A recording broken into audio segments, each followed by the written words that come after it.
All right, good evening, everyone, and welcome to Green White Checker TV. Tonight we have the Area 51 Dark Horse Racing Area 51 season finale here at Indy. 85 laps is the race distance for tonight, and we're going to take you through a lap around this track here with our very own Steve Gottschalk. So Steve, I know you ran a few laps to say, and I know you found some very interesting info on the aero push right off the bat. But, I mean, take us through this track. I mean, I know it's a pretty straightforward one, but I know there's a lot of things that you can kind of get wrong here tonight. Yeah, I mean, the aero push was definitely kind of a surprise. And I think if I was these guys running this race, I would probably make some adjustments to the chassis just to make it a little bit looser coming off the turns. And on entry. But basically the fast line around this track is hugging the inside around the turns. You don't really want to hit the rumble strip because that can upset the car. And if you hit the grass, you're probably going to loop it. It's possible to go side by side in the turns, but it's really hard for the person on the outside to maintain their speed and be able to do a pass on the outside. So what we're going to see here is what we saw the last time, where they were playing leapfrog down the straightaways and then single file through the turns. Yeah, I think you're spot on there, Steve. And so obviously all eyes are going to be on the playoffs tonight. In my opinion, it's going to be pretty much a two-horse race. I think Dark Horse in third a little bit. So right now, Henry Bennett, a 9-point lead entering tonight over Nick DeGroot. Matt Wagner sitting in third, 20 points out. And then you got Craig Forsyth, Charles Teed in fourth and fifth. And then also even in sixth position, got Jeff Hysong right there. So we got a really close battle for fourth.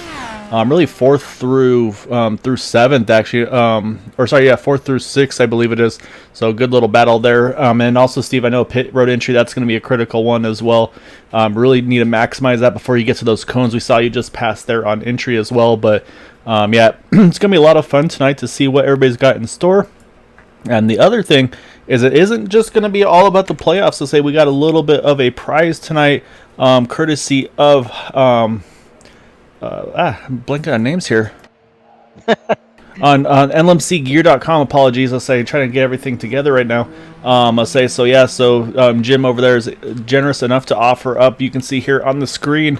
I'll say they are proud to highlight a new partner, unite2light.org.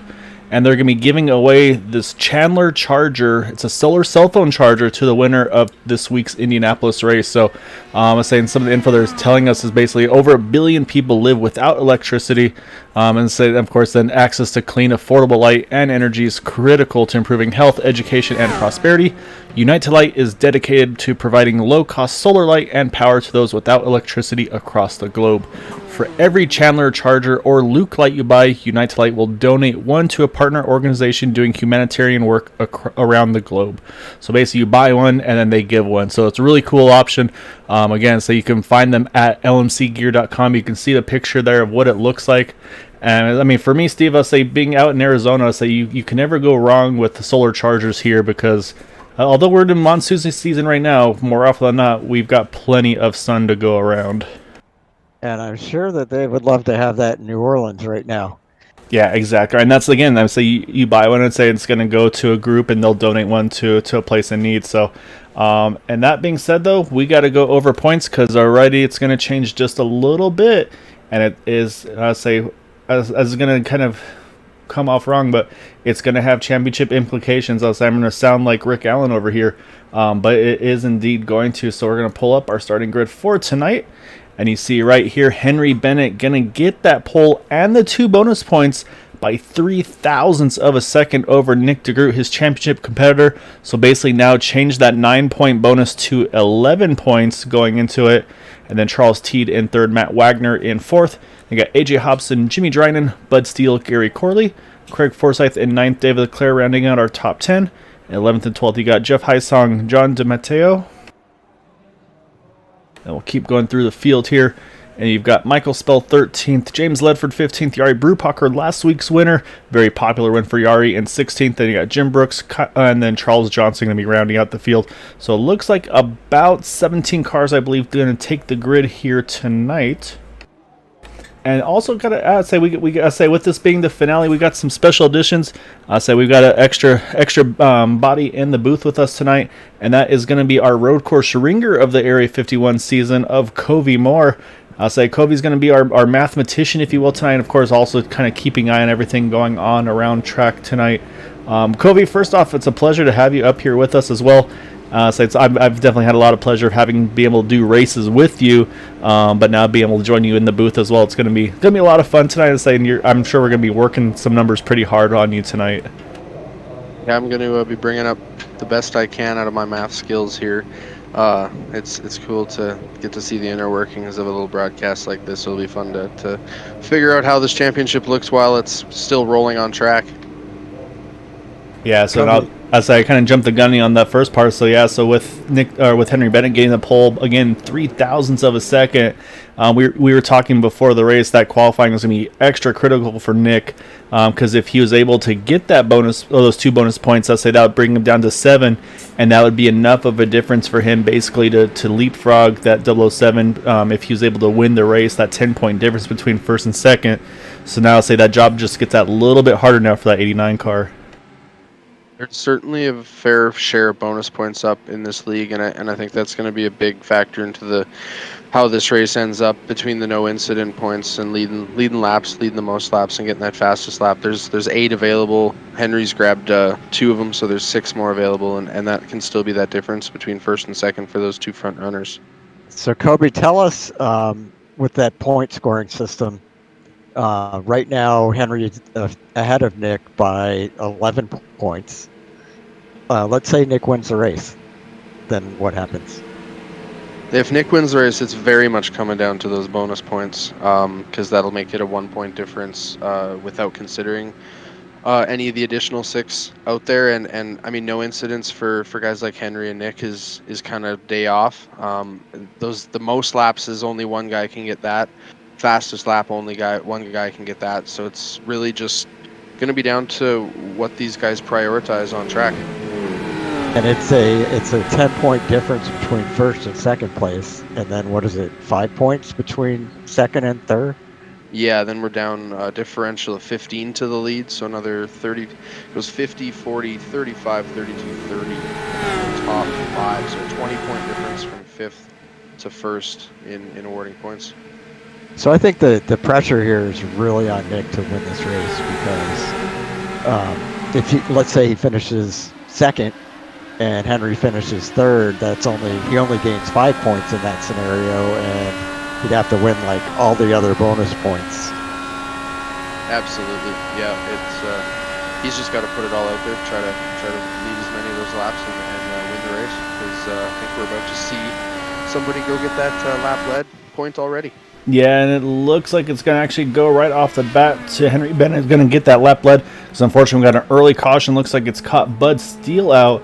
Not sure what happened. We'll go back and try to find where it was. It was right at the beginning here, so we're going to have a quick yellow to start things off. So probably a little bit of nerves as well, but yeah, it's going to be obviously a good break here for Henry. Doesn't have to worry about that draft, of course. That probably would have brought Nick right into the mix. So again, we're going to be counting points lap after 5. Oh, you see that car still having damage. He's going to catch the outside wall a little worse here. Let's go back. Let's try to find out exactly what happened to Bud Steele here coming to the green. He just got loose going through turn 1. I don't know if he made a bad adjustment to the car, or if that's the difference when you have the whole field there and what the aero does. Yeah, you're right. And actually right in front of the 27 of Craig Forsyth. Craig probably, looks like Craig's going to have some front wing damage, possibly some left front suspension damage as well. So that's going to bring the first yellow out. So I'm also going to be curious to see what Craig Forsyth's car looks like. As it does, it looks like he's got some left front suspension damage to that 27 machine. So that could also be a huge disappointment for Craig. Again, mentioning he was right there in the running on the point side of things. You can see that left front tire just kind of flopping around there. So he's going to have to get that repaired. I think right now we'll go back live here and take a look at Bud Steele. He's trying to catch back up to the field.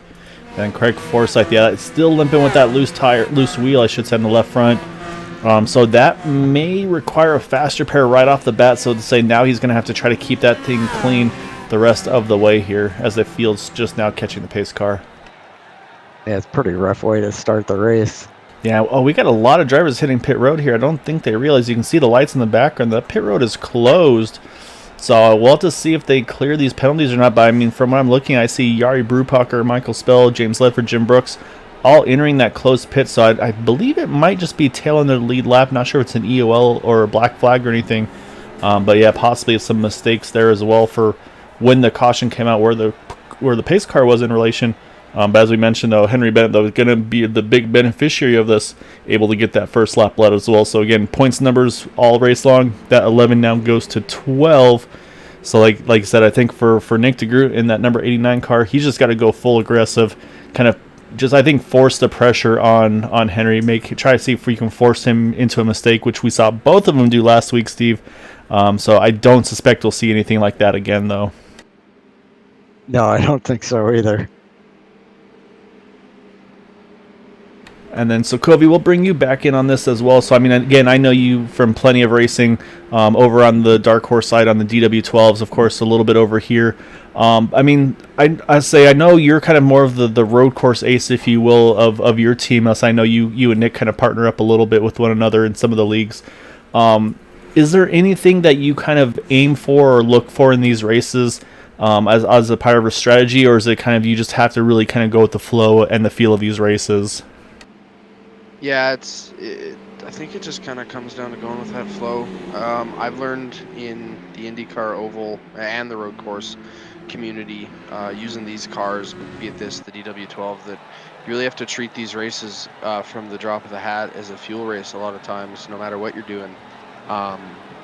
Because there's those guys that are just being sneaky in the back of the pack that are thinking of things like that. And, I think we've seen that every so often here in this league as well. So that's something I've always kind of thought as a challenge in this type of racing. That's kind of the strategy from the drop of the hat. But you really do. It's just going to change with how those cautions fall and where you can cut pit stops out or just make that kind of opportune tire change to leapfrog a little bit here and there. Do you have an app that you use to keep track of your fuel mileage and know how far you can go, or do you do that by hand? It's one of the funniest things between Nick and I at Factory Back Motorsports. I'm a guy that absolutely 100% uses, I use Joel Real Timing. It does a pretty decent job of keeping you abreast of what's going on. It's not perfectly exact. I haven't figured it out exactly, but it does give you all the kind of what your usage is per lap. And then there's Nick that has always just been whatever the steering wheel says, he's going off of that for the whole race, and it's bit him in the butt once or twice. But yeah, the strategy and things like that has never been my strong suit. So it's very much I hope for kind of busy races with a lot of cautions that always are throwing wrenches into people that have that strict correct fuel and pacing strategy. Yeah, it's going to be interesting to see. Sorry, Steve, don't mean to step on you there. Didn't mention lights are off the pace car. We're going to get back going here again. Also, Craig Forsyth just now leaving pit road, had some troubles getting down into his pit stall at that damage. I think opted to take a long pit stop. Oh, we see Nick DeGroot actually connection issue there. He's going to have to try to hurry up here and get back into his running order there. So he's, I'm sure, glad that happened under yellow, not under green. So that's definitely a little bit of a hair-raising moment for him. However, now you're going to see that pace car duck off, and it's going to be Henry Bennett leading the field back to green. Or actually, are they going? Nope, yeah, there it is. I'll say again, he has control of this restart. You see now he drops it, and you see everybody's going to have to react here, and they got to be careful about the accordion effect towards the back. Wow, that was a scary moment there, and that is, I mean, there's a lot of ways to lose a championship. I don't think that's the way you want to lose it.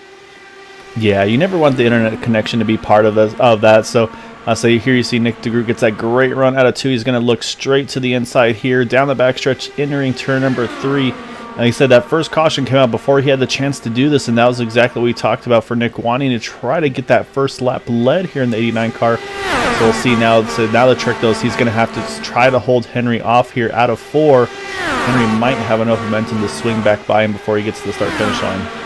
Yep, we got the leapfrog starting already, and I think Henry got that lap. Yeah, it looked like Henry just had his nose ahead at the line. So, and they'll say again, normally you're not worried too much about that, but again, you know they're going to be thinking about each lap. Say Nick's going to know Henry's led probably about at this point about 5 laps under this race so far as we start lap number 6. So say you kind of have to do that little bit of math here and there in your head. As say Kobe mentioned, say he kind of just runs off of what's on the wheel in front of him. So say he's not going to have all of that info. So yet to get that lap led, and again, it looks like Henry's going to get a great exit here out of 4, Steve. I think he's going to probably have the same issue here as they hit turn number 1 this next time around. I wonder if this next lap, Nick should just stay behind Henry down the whole back stretch and change like which straightaway they're doing the leapfrog on. It's actually a really good idea, or even just maybe try to change the timing of when you make that pass. Because it looks like this time, if he makes this move here, he might be able to do it a little further away, but I think he's listening to you here, Steve. You see him peek a little bit entering 3. He rolls out of it. Charles Teed's going to think about making that move as well. But I think he was listening to you there, Steve. I think you're going to see that exact thing here.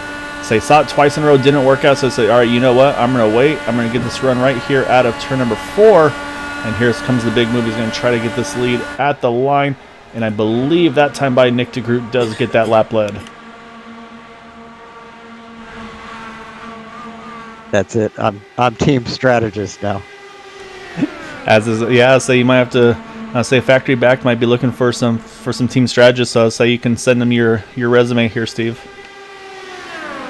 Like it, you guys. So the one I'm watching now is, again, everybody's going to have kind of different agendas. These top 2, they're going to be going all out, trying to figure out what they need to do, where they need to position themselves to win this championship. And then I go to 3rd place, Charles Teed. Again, there's a prize. I say it's not just for who wins this title. There's going to be a prize as well for the race winner. We went over that a little bit earlier there with that solar-powered cell phone charger. So again, Charles Teed, I think right now he's in full fuel save mode here. He can just basically maybe run a lower fuel map. Again, map 1 full rich, map 5 is full lean under race conditions. So you kind of wonder here as well, maybe Charles able to run, let's say maybe a map 3 or something like that. Save a little bit of fuel, maybe be able to go a lap or 2, possibly further than these leaders. I don't know if we're going to be in a window to maybe change and get rid of a potential fuel stop, but that's always a potential as well to see if you can make something happen to stretch that fuel number. Because again, I think the window I heard is in the low 20s, 21 or so, to try to make it to the end. I wonder if that's what Matt Wagner's doing, because he's just kind of sitting back there in 4th place right now, not really pushing anything.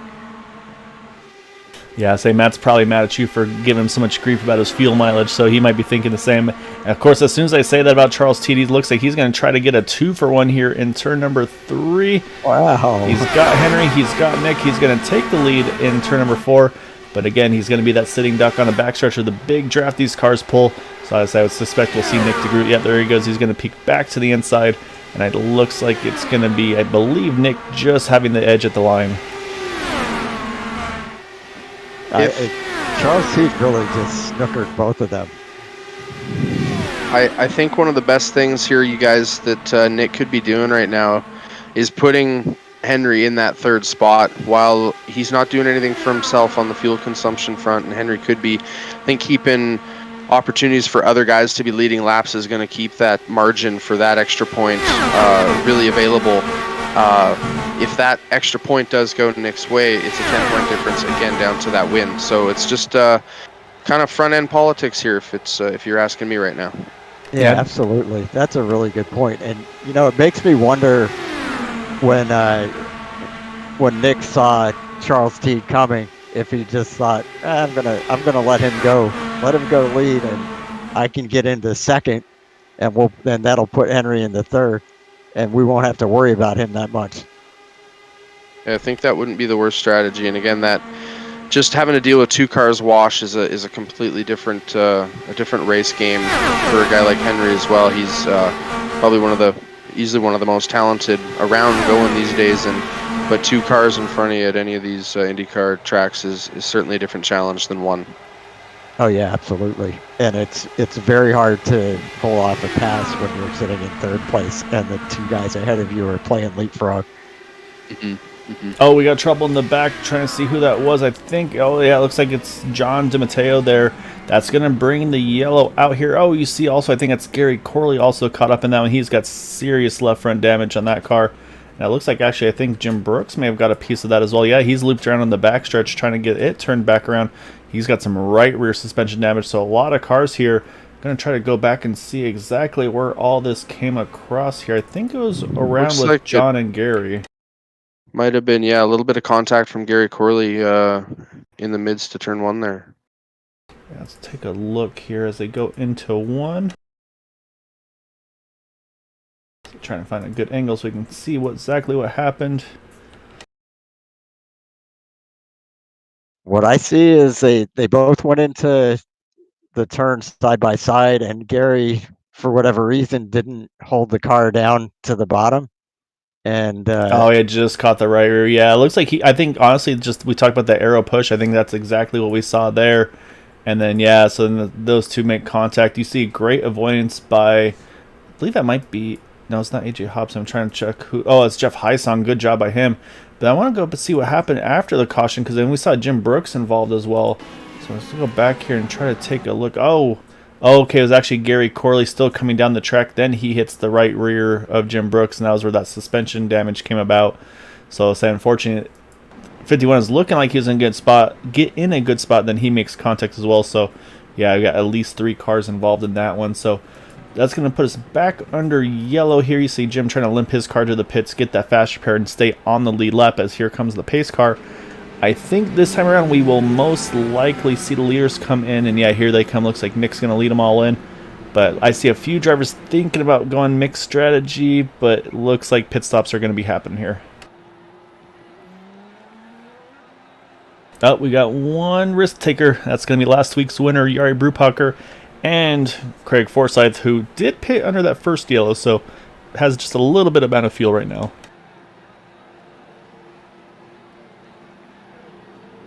and that's going to put all these guys in the aero push zone. Yeah, the other thing we'll watch for is to see if it's going to be just fuel maybe only or tires as well. Oh, actually, is also looking the further back to see, it looks like Jeff Heinsong had a moment on his pit entry. And it looks like Nick's going to hold steady there in the lead. And I think Charles Teed's going to win the race between himself and Henry Bennett. But yeah, it's going to leave Jari Brupacher here. Actually, Jari pitted on lap number 2 as well. Craig on lap 3. So these guys did pit. It's basically now about an 11-12 lap difference on fuel between these guys and the guys behind. So let's say, and we're on lap number 15 now. I'm saying they could probably go, what, maybe about 10 more laps if that 20 lap number is correct? That sounds about right to me. That'll be interesting to see. I wonder if anybody opts to maybe we'll see Jari maybe just wanted to get a lap lead, then duck on in. But yeah, it's going to be interesting to see. It looks like everybody is back out on track. Although I believe Gary Corley may have retired from the event. And then, yeah, it's unfortunately Jeff Heisong trying to work his way back forward. Yeah, it looks like Gary Corley has indeed retired. So that's going to leave 15 cars on track. However, all 15 still on the lead lap. I quite like that call from Jari if he's going to keep it on track here. Nothing wrong with 10 lap tires up front and get that point, disrupt that air, change things up a little bit. Oh, or is he coming in here? Nope. No, looks like we're gonna leave her out, and yeah, I think it's just a good move. It's just keeps things shook up, and nobody can kind of get settled up front and count on those points. That's for sure. And Sam, sorry, go ahead. He's also got the lighter fuel load, so that typically lets people with older tires run as fast as the people with new tires and full fuel. Yeah, and I don't think he's in a bad spot by any means right now. I'll say that's the other thing too, is looking right now at the numbers. So again, we mentioned he pitted under that first yellow. So basically, we talked about maybe he can go about 10 or so more laps under green flag running. I'm looking at the numbers right now. Say right now we are at lap number 15. We were at 70 to go, or actually I should say we're at 70 to go now. So based on that, again, we said field number probably about the 20 lap mark.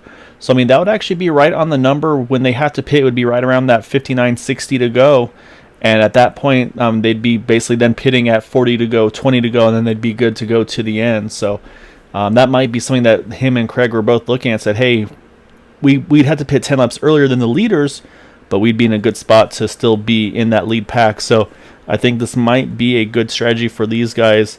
Again, they'll be off cycle, but again, here at Indy though, you can pit under green and not lose a lap as long as you're towards the front of the field. So that's another thing that could be a potential benefit for these guys.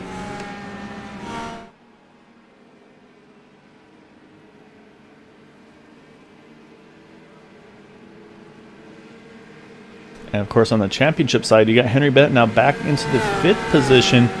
Say we got Nick DeGroot in 3rd. Of course, he's going to want to try to find a way to get around those two in front, but it's going to be Jari Brupacher here. He's going to lead the field back to green. Say, of course, last week's big win for him. So right now, the pace car ducks in. He has control of this restart, and say once he decides to, he can drop the hammer, and then everybody has to react accordingly. As there he goes. And he gets a nice little jump. Now you got to watch for that accordion out back, but it looks like so far so good. The rest of the field holding pretty steady. Yeah, good clean getaway for those leaders is going to be paramount.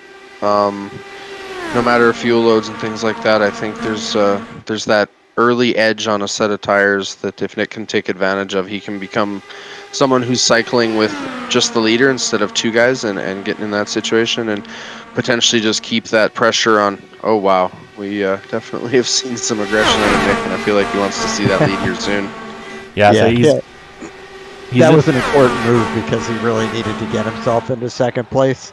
So now he can play leapfrog with Craig Forsyth, and Henry's kind of stuck back in no man's land. Yeah, exactly right. So you say, I don't believe Nick got the lap lead that time around.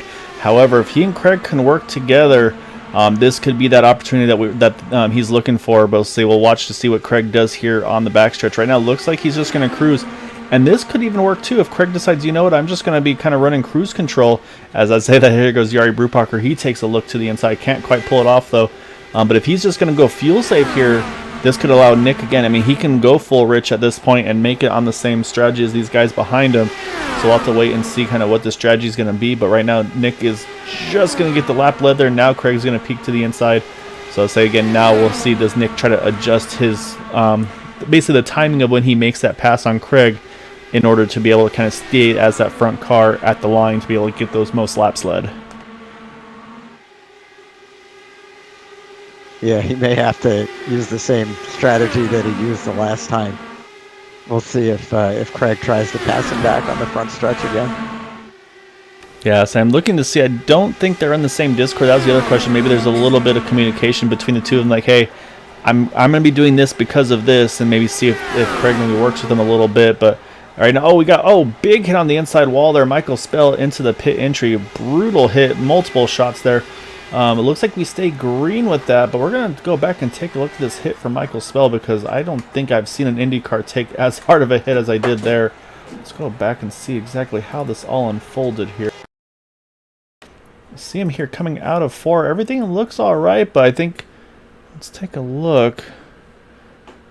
I'm not sure if it's a late pit entry or something went wrong with his car because it just goes straight into the wall. That is bizarre looking. Yeah, it hits the inside wall, then hits the attenuator there, and then straight back into the inside wall once again. So this is where you're very thankful this is a simulation because that would be a very, very big hit there. So we'll jump back live though. So I believe Michael's been able to take a tow back into the pits as it continues though. Craig Forsyth and Nick DeGroot continuing that leapfrog battle up front. Yeah, it was kind of interesting. Jari seemed to have a lot of momentum going into turn 1 there, and probably could have gone under Nick in the turn, but it kind of looked to me like he backed off and chose not to. And so now he's looking to the outside of Nick there in 3. I think this is Nick right now. He's readjusting, trying to get that momentum at the right time. So he's going to get the run here off of 4. He's going to look to the inside, but he's going to have to watch out. Here comes Jari as well. Will Jari try to make it 3 wide? Looks like for the moment they stay side by side. Nick will lead that lap though. And again, I think that's going to be crucial. I think Nick is definitely going full aggressive here, trying to make sure he can lead all the laps he can get that bonus point, and then like we mentioned, say get it back to that 10 point difference between the two of them. And say just to add the wrench in that, if it does wind up where they somehow finish tied in the points, I believe first tiebreaker goes to the most wins. Henry and Nick right now tied 3 wins apiece. I think we need our statistician to find out what's the next tiebreaker. Oh goodness me, guys! For some reason, in talking to Nick this week, he had some confidence that a tiebreaker was going his way. So I'm not actually sure what the ruling is. That's my rookie showing though, so I apologize for that. Oh, no worries. I want to say usually the way I remember it being is it starts with the first place. It starts with the wins, and then I'm not sure if it goes either from wins to second or win to top fives. And you're right though. If it does, well, actually, you know what? If it goes to top fives, it actually would be still Henry Bennett because he has 7 to Nick's 6. So yeah, it's gonna be very intriguing to see how it all cycles through. But it might be, like I said, it may not be wins. It may not, or top fives. It may be second places after that. So I think the last time we had a finish like that was in NASCAR with Carl Edwards, Tony Stewart, which Tony Stewart was able to get that based on his wins compared to Carl Edwards. So we've seen crazier things happen before though, so we'll have to keep an eye on that. I think if we've seen crazier things happen with the amount of number crunching I feel like I'm doing, this is more than possible to be a tie. So I feel like these guys are going to want to decide it on track and not let it go down to the rules like that. Yeah, exactly right. And I think right now right now Nick's on full attack mode. He's just kind of leading every lap he can. Like I said, he's timed out perfectly now. He's got kind of in sync here now with Yari Brubacher, where he says, you see, look at Yari there. Yari wants to protect that inside line. He's like, hey, if you want to pass me, you got to pass me up top here. Nick, I believe, gets the lap lead at the line, but now we'll see, can he clear? And he does. He's going to clear that number 49 back into turn number 1. But you got to go back, look at Henry Bennett. He's in a little bit of a gaggle here. He's right behind Charles Teed, right in front of David Leclerc. And I say we know David's never short on aggression as well in that 50 car. He's always trying to get the best result he can for himself. So Henry's got to be especially careful right now, kind of in a bit of a mess right now. And as they run right now, Nick, I'm sure, is leading the points. Yeah, you're exactly right. Yeah, as they run, this would have Nick as our championship leader. And I say here comes Yari Brubacher hitting pit road here. And this is coming at lap number 26. So again, that's right on that number. I believe that's going to be 60 to go right here. So this is right what we talked about for Yari. You see Craig Forsyth is able to stretch his field just another lap here. But like I said, if Yari can go now basically 20-20-20, I say he can make it there to the end of the race should we stay caution free. Yeah, Craig's spitting now. He just keyed up.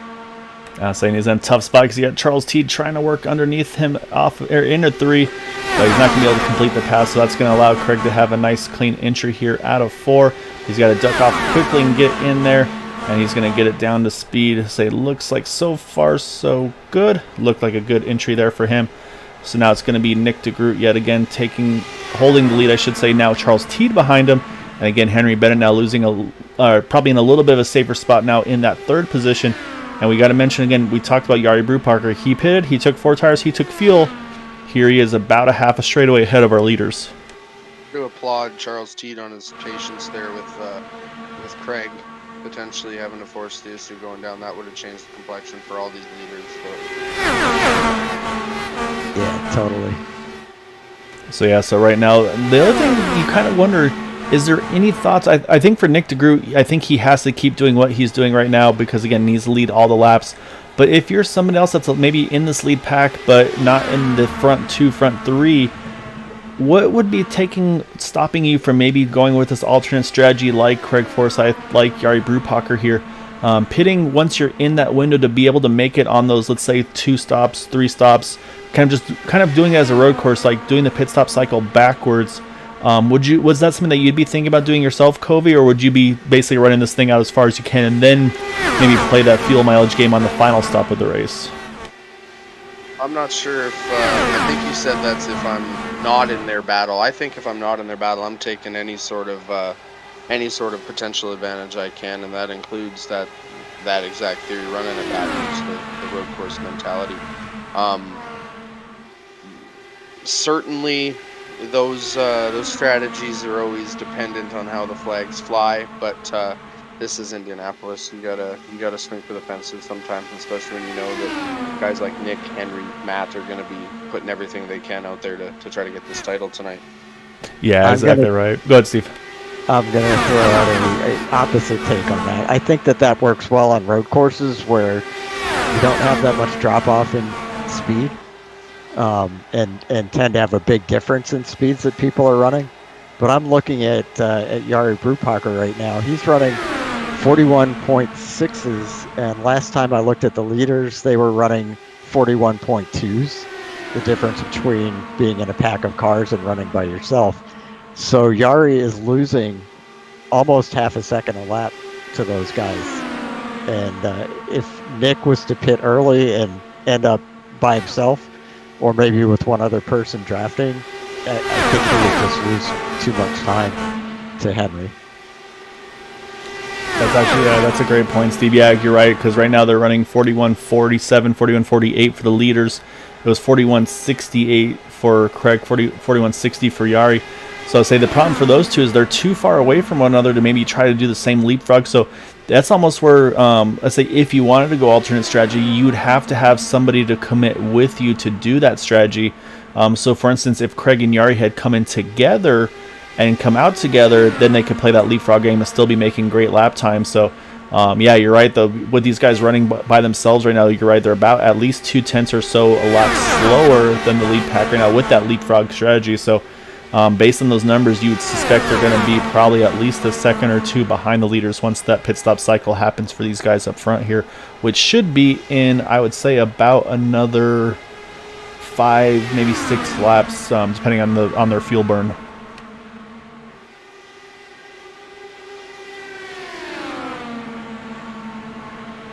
If I'm Jari, I'm probably going to have to back up to Craig, or is Craig ahead of him? Yeah, Craig's ahead of Jari by about 3 seconds, so I feel like that might be too much to drop. That's interesting because Jari pitted a lap earlier. Yeah, I think Craig just had a really good in and out. Yeah, actually, as I look at the numbers now, pit time was about 0.7 of a second quicker for Craig. It was 7.88 seconds to Yari's 8.57. And then on the pit road altogether, it was 38.33 for Jari to 36.93 for Craig. So that's, you see right there, I mean, Craig was able to gain about 1.5 seconds just on pit lane. And then maybe I'll say, of course, you never know about the aggression on pit entry, pit exit. Always a lot to be gained or lost there as well. Well, and then the other thing is I forgot my own thing that I said a few laps ago, which is Craig, he was out for an extra lap and he was in that pack drafting. So that would have gained him probably that's true. half a second. Yeah, that's a great point, Steve. So we're obviously not ignoring everybody else on the track right now. But yeah, definitely, obviously the focus is going to be on our title tonight. But right now, Nick's been doing what he needs to do. He's trying to lead every lap that he possibly can. Do need to mention though, David Leclerc, he started in 10th. He's up into that 3rd position. And I think he's I think he's put himself in a spot where he feels comfortable. I think he's really kind of turned down the wick a little bit, letting these guys play that leapfrog battle up and ahead of him. Henry Bennett, he's sitting in that 5th spot right behind AJ Hobson in the 4 machine. And then right now, 2 things, again, we will be watching for throughout the race is going to be that fastest lap. Again, that's a bonus point. And of course, let's say it's not a bonus point we just learned, but the highest climber right now. So that's the 51 of Jim Brooks, who's right on the back of this lead pack, but he also does have that fastest lap of the race right now at a 40.57. So I was saying to compare that with Nick DeGroot right now, he's at a 41.34. So it just shows if you can catch the draft at the right time, you can put down some pretty monster lap times. So that's going to be another thing for Nick is, I mean, there's not any way to plan for that fastest lap, but that's going to be something I think that's going to be in his mind as well throughout the course of this race. So I think we're actually seeing Henry making attempts at that fast lap right now. Henry's last lap was a 41.26, and while we're still quite a ways from what Jim's doing, I think Henry recognizes that point is going to matter here, especially with Nick putting down these laps led here. Looks like pit stops have started. Yep, yeah, exactly right. Nick DeGroot here pitting. Brought David Leclerc in with him. I got a little nervous. It looked like David got in pretty hot, but looks like both able to get in cleanly. So for Nick, though, you see also just in front, I believe that is James. No, that's James Lathrop behind him. I think it's John DiMatteo, but looks like no issue there. He's going to still be in his pit stop. So, yeah, so it's going to be Nick DeGroot, the first of our leaders to pit under green. And it looks like standard 4 tires and fuel for him. And so based on that, I would suspect we'll see Charles Teed not far away. And I'm going to watch. I want to see where he comes out in relation to Craig Forsyth. Yet here comes Charles Teed. He's going to make his first or second scheduled stop. That's going to put now AJ Hobson to the point. Does Area 51 give any on-track penalties for anything? I just heard race control come over on not calling out a stop. We're not expecting anything out of that, are we? No, I don't think there'll be anything on that one. I think it's just kind of a common courtesy type situation. Yeah, so yeah. But yeah, so that definitely, especially in a pack like that, you got to be careful on situations like that. So so we'll see. What I want to see now is where Nick DeGroot is in relation to Craig Forsyth. He's got about 1.4 seconds over Craig. However, Craig is right with David Leclerc, so those two will be drafting with one another. As here comes AJ Hobson, he's going to hit pit road now in that 4 car, which is going to cycle the lead now up to Henry Bennett, and AJ is going to bring Bud Steele and Jim Brooks along with him. But now you got Henry Bennett, Matt Wagner, and Jimmy Dryden stretching their fuel numbers here a little bit more. So they pitted on lap 14. We're on lap 38. They're going about 24 laps if my numbers are right. They're making some pretty big fuel numbers here. I think that Nick needs to get in with somebody here pretty fast. Those extra laps are going to cost quite a bit with Henry leading. Not out of a lap sled situation, but the pace they're able to put down right now. Yeah, I think he's not too far away. So I think that's where that Craig and David Leclerc situation is going to be a benefit for him. As again, Henry's going to stay out. The only thing is, right now, Henry hasn't been doing any leapfrogging with Matt Wagner right now. So Henry ran a 41.67 this last time by. And so trying to see where Nick is in that list. 41.46. So actually, Nick 0.2 quicker that last lap than Henry Bennett. So yeah, so I mean that's a mark in the right way. But do need to mention, you see right behind him, here comes that number 50 of David Leclerc right behind him, as is Craig Forsyth. So we're talking about needing to have some people to be able to draft with him, and he's got them now. And there goes that 50. You're going to take a look down the front stretch. We're going to jump back up front, though, because I think we're not too far away from seeing our leaders pit. And here they both come in together. Actually, Matt Wagner ahead of Henry Bennett on pit entry. Wagner definitely had to get on the binders pretty heavily there. We could see something championship implications, as it were, off of that. We should keep an eye out. Yeah, he definitely got in there a little bit hot. So we'll be keeping an eye and see how his pit stop time is in relation. So let's say once this cycles through, that will complete all of our drivers with their first set of first set of green flag pit stops, second set of pit stops for all. And say again, looks like just 4 tires and fuel. But now I'm looking to see when they get out. I don't know. I'm not sure they're going to be able to get out and hold this lead pack, because David Leclerc, Nick DeGroot already clear of them as they go into the tunnel turn through 1 and 2, and now down the backstretch. So right now I'd say advantage is definitely going to that 89 of Nick DeGroot. Yeah, absolutely. I was saying, you see, Nick hasn't been able to get the sequence back right now. You see, he's actually passing David Leclerc here in the backstretch here, entering 3. So again, he needs to try to get that cycle back where he's always getting the lead at the start-finish line to be able to get those bonus points. Because right now you can see you're going to see here out of 4, there goes David Leclerc. He's going to get the lead against at the start-finish line. So right now, if you're Nick DeGroot, you need to kind of reset when you make that pass. Maybe ride for a lap, see if you can get Craig to work with you, and then start to make that move again out of 4 every lap. I didn't want to butt in earlier in the race when you talked about that timing change, but that has to be one of the biggest things that him and I identify when one of us is racing and one of us isn't, is just making sure that you're looking at how that pass timing happens, because on some tracks it never really moves, or it'll be in 2 different spots that always favor one driver track position wise. So I think that's big, and kind of the sign of someone who's looking beyond just the next corner and the next lap. Yeah, you see he's got it right there. He's kind of reset it again, so now he takes the lead there again out of turn number 4, gets that lap lead again. So if he can keep doing what he's doing, he's going to feel pretty comfortable about being able to get those most laps led. I don't think, is there any way, I don't know if you have anything on your end, Kobe, that's able to kind of tell us who's led how many laps throughout the course of the race. Didn't you mention, though, last time by, Jimmy Dryden now, he puts down the fastest lap of the race, 40.54 to a 57 for Jim Brooks. So say right now that bonus point going to go to that 99 car. I don't have anything in my software. I actually pulled up the configuration file on it to see if I could find it. That might be one that pops in afterwards.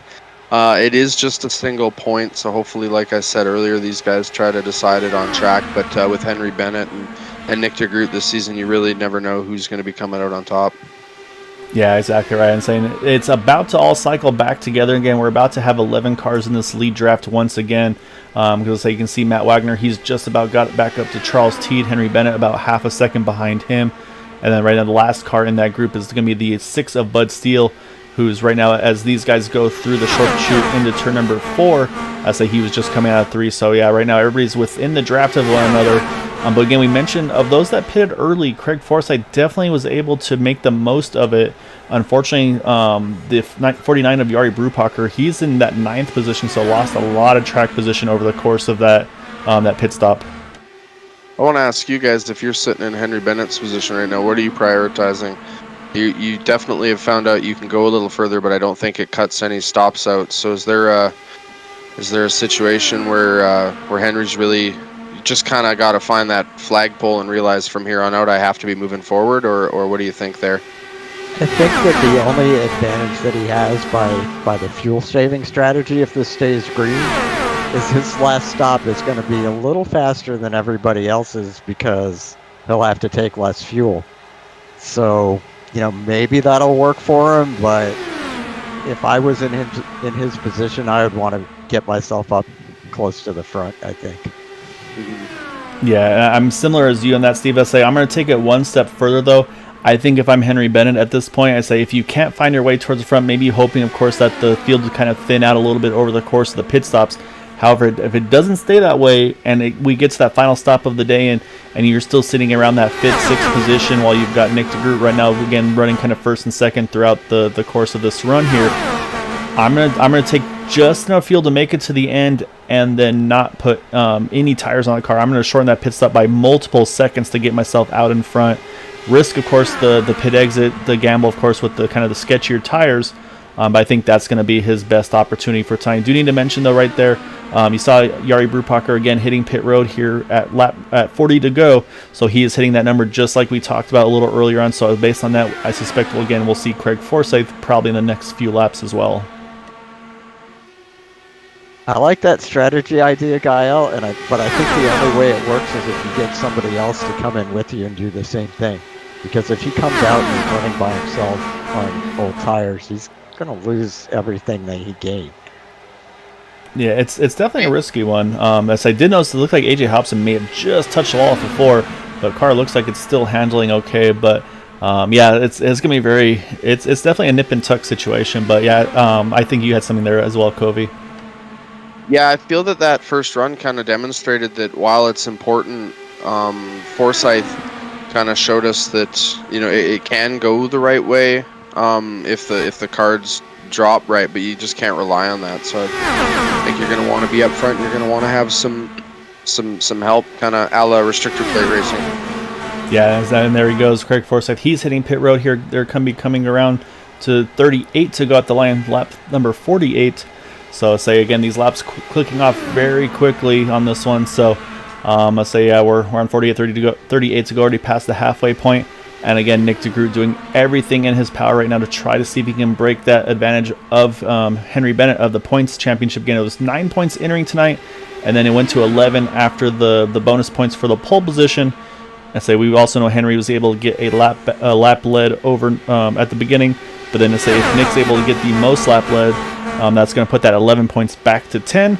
And of course, like we mentioned, gap difference between first and second in the overall race results is 10 points. So the only one really left to play for potentially at this point, I feel like the most lap led is looking pretty good for Nick at this point. Not to jinx it, but that bonus point for the fastest lap of the race could become extremely critical tonight.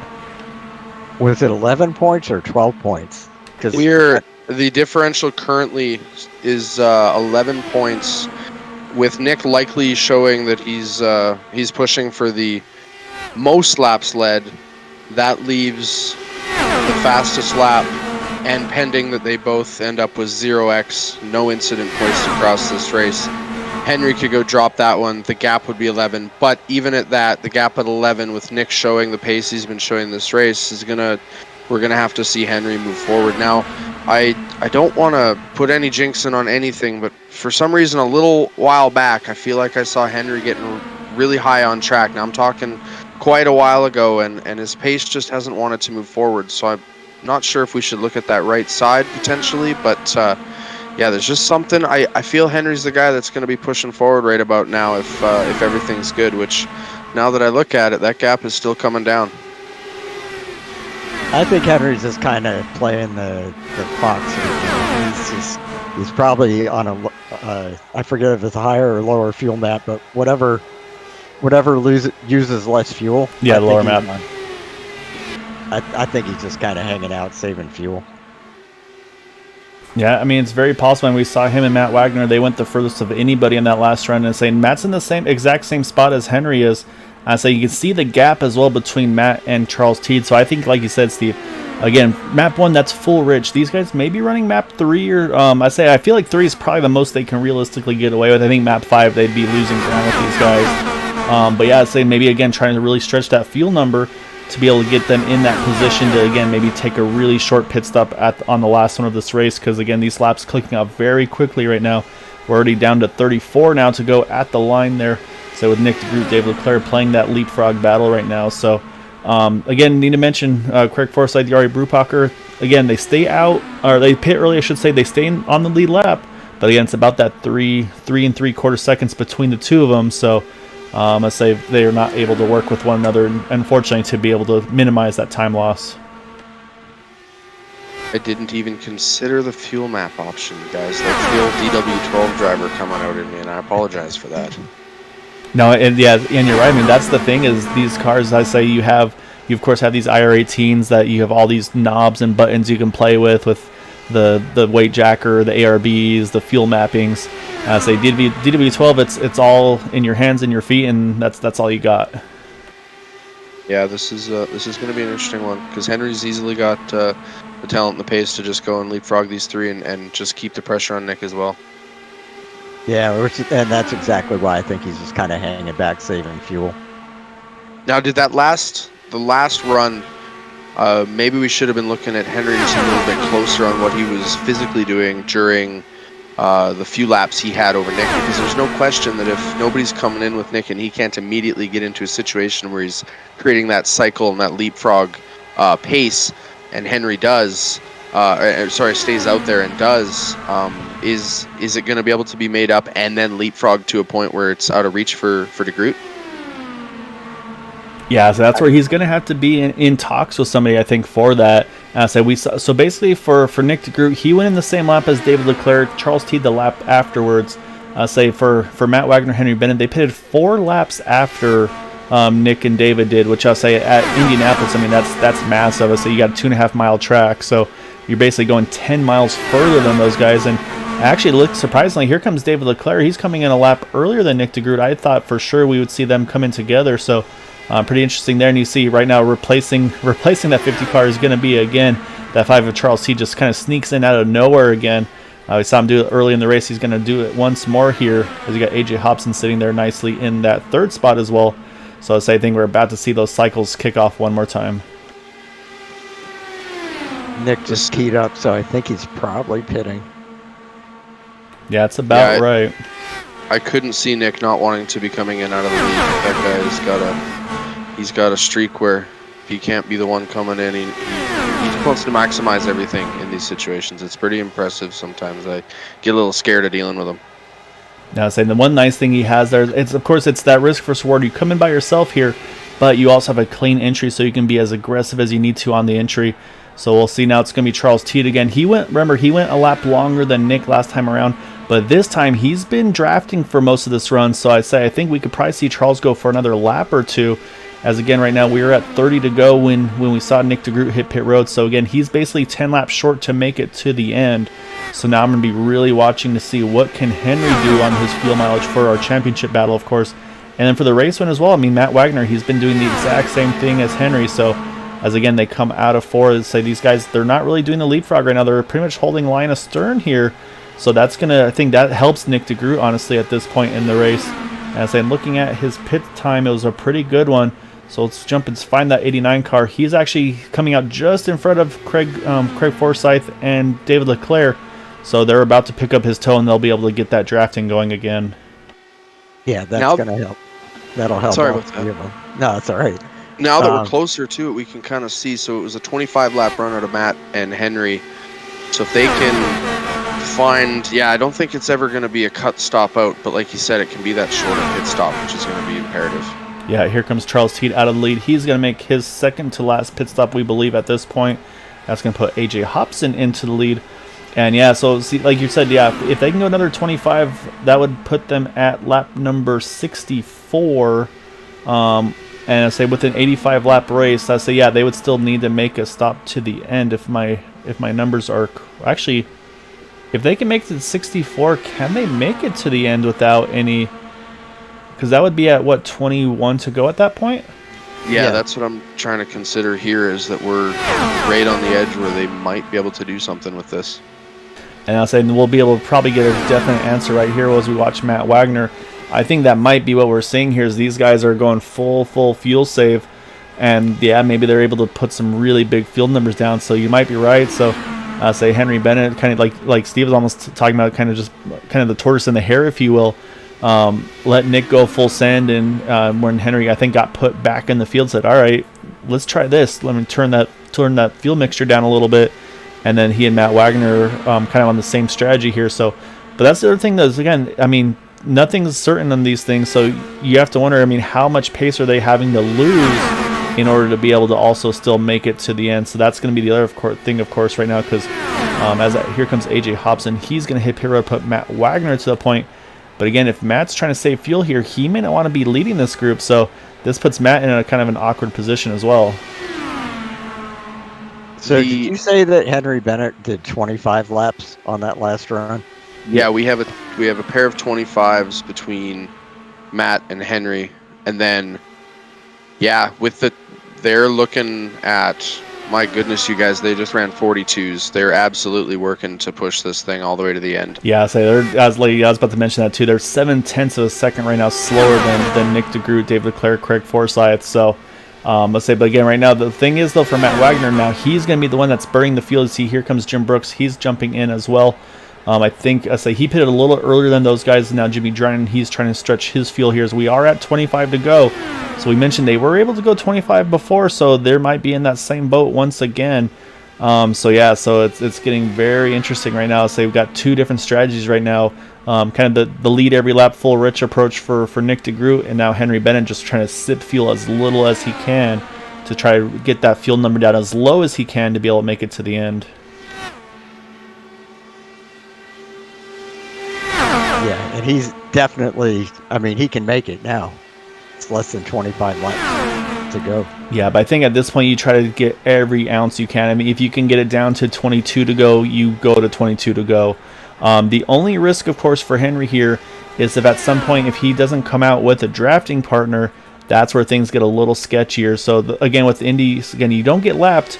And the thing is, I mean, they've got basically about a full straightaway distance. Well, actually, I should say 3/4 of a lap distance over right now of David Leclerc, Nick DeGroot, who those are the two right now that have kind of been doing that leapfrog battle up front. But while we've been watching this battle, again, the lap times, though, it's been consistently about half a second or more slower for that 11 car and the 007. So it's going to be interesting. It looks like, yep, here they come again. They're going to be coming to 23 to go. So we'll see if that's going to be enough or not for them to make it to the end.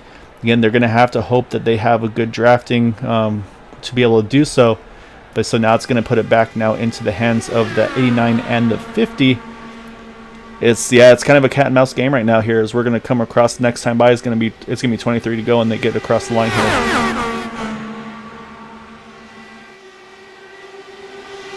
How many seconds is it in and out of the pits? Like the whole pit stop?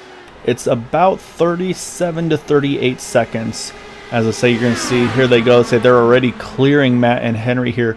And saying that's the thing now, is how big of a gap can they put? Again, because the thing is, again, Henry and Matt, they can't go full send here. They're not easily good to go to the end. They're still going to have to save some fuel in this run to be able to coast to the end as well. So, in the field, definitely a lot more spread out this time by. Nick's going to have to be ahead of these guys by like 37 seconds on his next pit stop. The total on pit time between those two that just pitted was a 34.1 from Wagner and a 33.9 from Henry. That does not include in and out lowering of delta, so he's going to need 40 seconds. That's coming in for a full load, of course, but a splash is going to be good. But these guys are definitely going to be working together, I think, to close this distance. And I'm watching right now as you got Henry Bennett, you got Matt Wagner. They're leading this pack behind, so they haven't decided. They're not just falling behind like Jim Brooks or Jimmy Dryden here that are right behind them. I say they're leading again. I think they've been doing a little bit of leapfrogging as well. So right now, this is burning fuel. They are trying very hard to get back to the draft of these guys in front, because right now, A.J. Hobson, he's about 2.3 seconds ahead. So now you wonder again, we said they pitted at 20 with 23 to go. We've seen them go 25 to go, but the whole time they were in the draft, they were saving.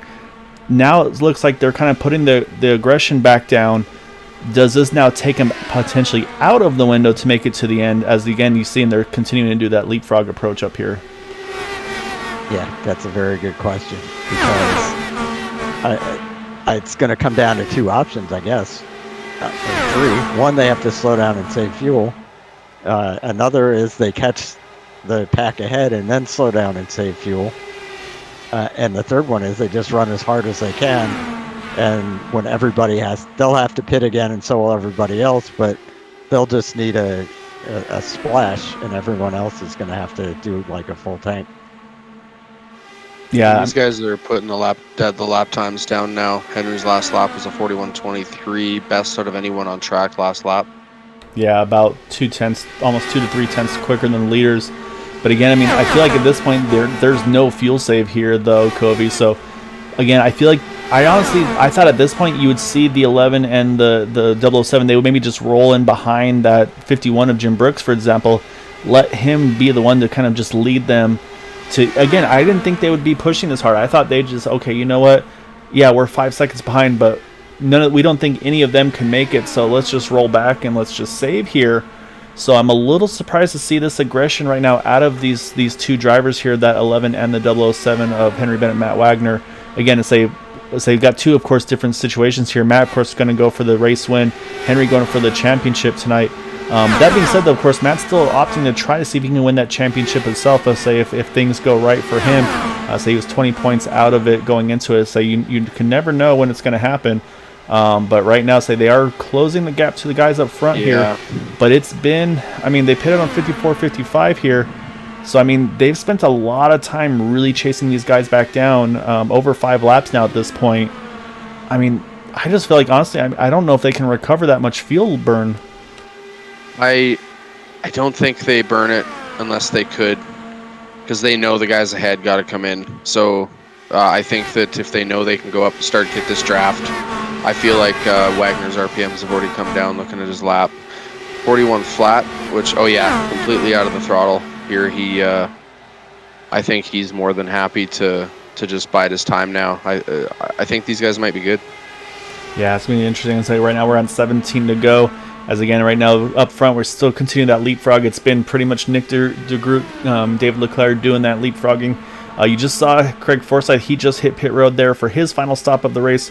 We saw Yari Brewpacker pit just a little earlier there. He's right on the tail. You can see him there as they enter 3, right on the tail end of the lead lap still as they run. But again, though, let me double check here. I think that's maybe James Ledver. Oh, yes, he's the one spinning on the apron. This could change everything here. But he's off the track, so I think race director is going to let it go, stay green. That could have completely changed the complexion of this race, but we stay green here as it's going to continue to be Nick de Groot, David Leclerc switching back and forth up front.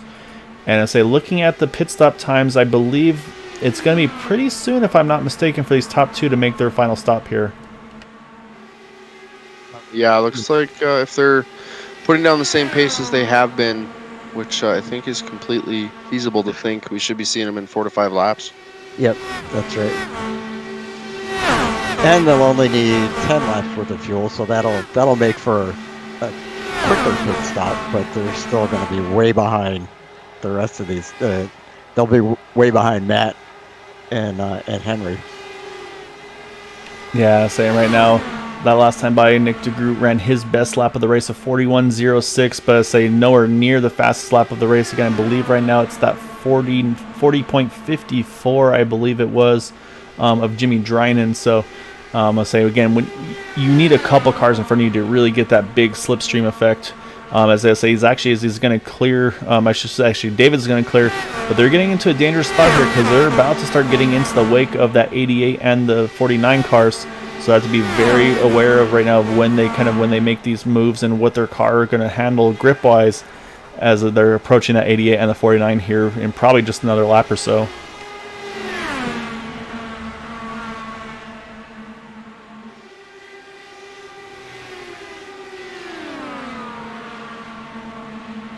And they can really pit any time now. I mean, I don't know that it's going to change it that much, but I would pit sooner rather than later, because the longer they stay out, the more they're helping Matt Wagner and Henry Bennett. Oh, it's getting dicey though up front right now. You see, it looks like I think Nick's having to roll up. We're going to go 3 wide through 4 there. But yeah, things getting very dicey as they're trying to get around Michael Spell, so it's going to really bottle up the field here a little bit. I say everybody's going to have to kind of stay on their toes right now. But right now, let's say it's David Leclerc who's still holding on to that spot again, using the benefit of the draft right now of that car of Jari Brupacher ahead of him. But like I said, now Nick, again, he hasn't been able to get those bonus points that he's been wanting to these last couple of laps. But again, I think he's probably done enough to kind of lock that in. I say, obviously don't know for certain. But yeah, things definitely looking kind of positive for the 89 car here on the bonus point side for the lap sled. But I say we still got a lot of potentials here towards the end of this race because we do not know what those fuel numbers are looking like for those guys behind. But like you said, though, they've really dropped the pace back off once they got to that lead pack. And David Leclerc just pitted, so that's one less person for Nick DeGroot to be drafting with. Yeah, well, he's gonna pick up Jari Brupacher here. So I say he's actually gonna kind of lose David, but he's gonna pick up Jari here. So right now, say he's got the lead, he's got a lap car in front that he's gonna steal some draft off of. But like I said, at this point, I mean, you saw Matt, you saw Henry, they've been able to regain the draft of this group. So now really the question is, do they have enough to make it to the end without having to stop? Did they maybe burn too much fuel in that quest to chase that group down? Because you can see, I mean, they're really falling off the back of this pack here. As here comes Nick DeGroot. He's going to make that final stop now. And that's going to put it now to Charles Teed as our race leader. So we're going to watch this pit stop though as well for Nick as we switch back over to Gary for Charles. I'm sorry, for just a moment. But I want to see for Nick here, does he maybe try some strategy, or is he going to go with 4 tires and fuel just enough to get to the end? Looking for David Leclerc. He had a 4-tire stop. So we'll see if that car hops up on the jacks. And it looks like it's going to be just a splash of fuel for the 89 car. So he's going to go with that strategy. It's going to be 5 seconds in the pits here. But he's got to be careful because it's going to be a little dicey here getting back up to speed. But easily going to be way ahead of the lead pack now.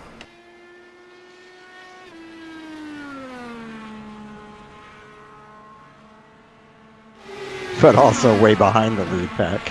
Yeah, exactly right. So, I mean, there's no pressure for getting put a lap down now. He's got a lot of time ahead of Craig Forsyth. But yeah, right now the leader is AJ Hobson right behind Jari Brupacher. AJ pitted on lap 59, so about 3 laps before Henry and Matt. And saying honestly, this is actually the best case scenario for Matt and Henry because now neither of them have to be that car to break the draft and lead that group up front. He can just basically, I think at this point, if you're the 11 car, you just kind of put out a what do you call it, a sail here behind that 49 car, and you just use him for all he's worth. You have to wonder again, Jim Brooks as well. He pitted 2 laps before Henry and Matt.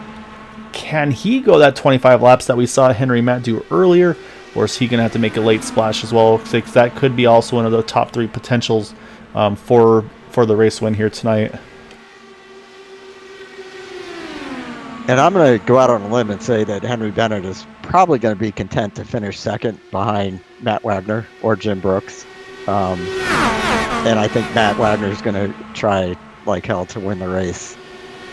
Regardless of what it does in the points. Yeah, I would agree with you there. I think Matt, I'll say, if you can't win the title, you want to do the next best thing to win the race. So right now, Again, so for basically on the strategy side of things, the top 6 drivers have yet to make their potential final stop of the race. 7th on back have made their final stop of the race. Nick DeGroot right now the highest of those that has made that pit stop. Unfortunately, he is off on his own right now in that 89 car. But right now you see the top 4 here in this lead pack. They are right now the ones that we'll be watching for. I don't believe AJ Hobson, especially now that where he is on track, I don't think he's going to be making it to the end. And the other thing I'm watching is Jim Brooks. He's really dropped off the back here. I think he's just using Michael Spell now as his fuel man. Let's say right now Michael, I believe he pitted on lap 61, so Michael may be good to the end. Not sure, but I think Jim using him for just all the drafts he possibly can get. I say it may not be a race-winning move, but maybe give him a top 3 finish to finish off the season.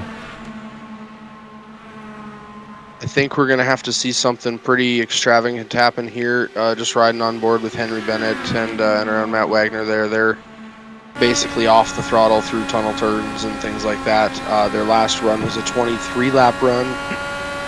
So, I mean, things are tight. However, he has this thing locked up, so what he needs to do is basically make sure he makes that fuel number and get there, I think. Yeah, absolutely. I'll say then the other question, of course, is their speeds right now, and the lap times aren't too bad. They've dipped actually now into the 42s. And right now looking to see where Nick DeGroot's running. He's this last time by, he was about a half a second quicker, but again, he's got basically 20. Actually, it looks like about 30 seconds. It looks like roughly to be able to get to AJ, Matt, and Henry. So I'll say there's no realistic way of him getting there, unfortunately. So. At this point he's going to have to hope for either a timely caution, because again there are no green light checkers, so that had to come out sooner than later, or just hope that these guys maybe miscalculated their fuel mileage. So you see there goes AJ Hobson. He's going to make his final stop of the race, but now that puts Matt Wagner again. He's in a little bit of a treacherous spot right now. He's now leading Henry Bennett, and again he's in that outlier spot or the championship. I mean, I think if I'm Matt Wagner, I try to see if you can get that 007 car to run out of fuel, because maybe if you get him to run out and you still finish up high enough over Nick DeGroot, I mean, there's still a mathematical way he can try to steal this one away from Henry. That would be something. I wouldn't put that past Wagner. I raced with him in a couple different leagues, and he knows how to play a long-term mental game, and if he's just dragging Henry at just the perfect pace to get Henry to run out, that would be some sort of next level Inception type of stuff, I think. Yeah, it'd be some 4D chess action going on behind the wheel of that 11 car. So I mean, we'll see. We got 4 to go already here, so I'll say it's all coming down really quickly here. I see you saw Henry there try to peek, I think, a little bit of draft. I believe that's off of Bud Steele there in the 6 machine. So I'll say, again, kind of add a little bit of a wrench to everything here. He's going to slot in right between the two. Let me see. Henry had to make a quick reaction there to try to get around Bud, but actually can't do it here. He's going to have to try to do it one more time out of turn number 4 and still not able to get by. So actually now Henry's going to have a lap car between himself and our race leader of Matt Wagner. As you see, actually, yeah, you look at the pace these guys are dropping off. You see Bud passing these guys without any troubles right now. So these guys are just saving every drop of fuel right now. Last time by, they were in the 42-second bracket. Jim Brooks, he's all the way back in the 46-second bracket in that numbers 51 machine. So he is going absolute full fuel save. And I mean, it's really honestly at this point, the way these guys are backing off in 3rd position on back, I don't think it's out of the picture for Nick to actually chase these guys down on merit here. The gap is 27.5 still to the group, which with these guys dropping off of that much pace, it's pretty impressive. Yeah, but there's only 2 laps left, so. Yeah, we got 2 to go here, and you see Henry right behind the 11 car yet again. So I say at this point, it's all about the numbers. Unfortunately, we don't get to see what's left on their dashboards. It'd be so much fun if we could actually see what they had remaining in their cars. But now you see actually Matt Wagner, he's going to roll out of it here. He's going to let Henry by, it looks like. Yeah, so you guys were right. He was trying to do that. Sorry to interrupt, Kyle. He was trying to do that. Wagner was definitely trying to pull him along and get him to burn a bit too much. No question. So now the question is, does Matt have enough, or is Matt having to back it down just for himself to make it to the end? We'll see. I don't think he's going to duck in at 1 to go. He's not. So it looks like we're going to get this white flag here. So now the question is, does Henry Bennett have enough fuel to make it to the end to try to get the win and the championship in style? or is there anything left in the tank for Matt Wagner? Because you can see he's dropped way off the pace there in the 11 car. Henry Bennett still looking real strong here. We're going to hop on and listen to him in that number 007 car. So maybe he's trying to just get as far ahead as he can. That way, if he has to coast, if he needs to, he can. Because right now, Nick DeGroot just now crossing the start-finish line here. But yeah, what killed Matt Wagner was all those laps they were drafting together with Matt leading. Yeah, and nobody ahead of him to draft off of. It's not going to be any fuel drama here tonight. It's going to be Henry Bennett getting the win, using some fuel strategy, but getting the win and the championship tonight. It's going to be Matt Wagner just coasting, I think, here to finish in second. But it looks like it's not going to be, not going to be the result he wanted for the championship. But it looks like coming out of 4, Nick DeGroot's going to be able to snag a 3rd place after a few drivers ran out of fuel on that final lap. So I'd say he's going to go over that long strategy to get 3rd. And we've got a battle here for that 4th position. Looks like Charles T just going to win out over David Leclerc and Craig Forsyth. AJ Hobson right there in 7th. And then you see Jim Brooks here just coasting ever so slowly across the line. Just going to beat out Bud Steele by a couple seconds as he's just going to drill right into the back of him. That's not going to feel very good in the motion rig for that 51 car. But yeah, and here's Henry Bennett, though. He played that number to perfection because look at here. He is coasting down the front stretch here. Not enough fuel, I don't think. We'll see if maybe he's trying to save something to do a celebration. But I think that car is completely out of fuel. Yeah, I'm pretty sure it is.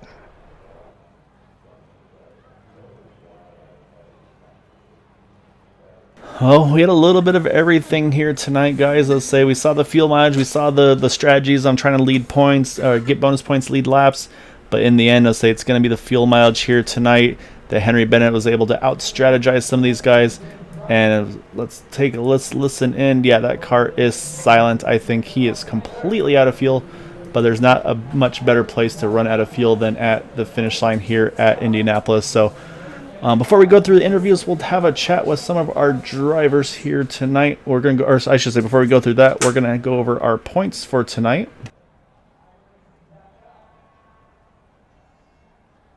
Which is going to be Henry Bennett winning by 6.5 seconds over Matt Wagner. Unfortunately, Nick DeGroot finishes in 3rd. Going to, I believe, finish 2nd in points. Maybe actually falls to 3rd Matt Wagner. I'm not sure on that one. We'll have to wait for the points to cycle through. But just a valiant effort by Nick going for all the laps led. Basically went full aggression.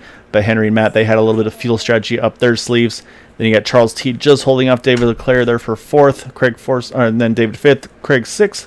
Then you have AJ Hobson, Jim Brooks, Yari Brubacher, and Bud Steele in 9th and 10th. The last of those on the lead lap. And then you have Jimmy Drynan, Jeff Heisong, James Ledford, Michael Spell, John DeMatteo, and Gary Corley rounding out our 16 drivers taking part in tonight. So with that, this is always the toughest part, I feel like, is where you have to interview somebody who did an awesome job all race long, but unfortunately just didn't get the result they needed to be able to get the winner, get the championship in this case. But we got to pull in our number 89 of Nick DeGroot.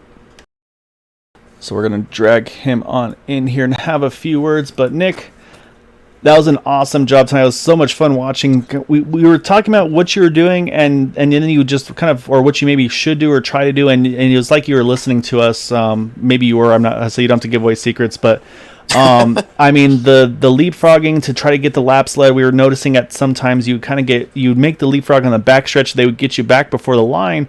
So it was like, okay, well, he's going to have to reestablish when he passes them. So and then we would literally see the next lap. You'd ride on the backstretch, then make the move off 4, get that lap led to be able to try to get those bonus points there.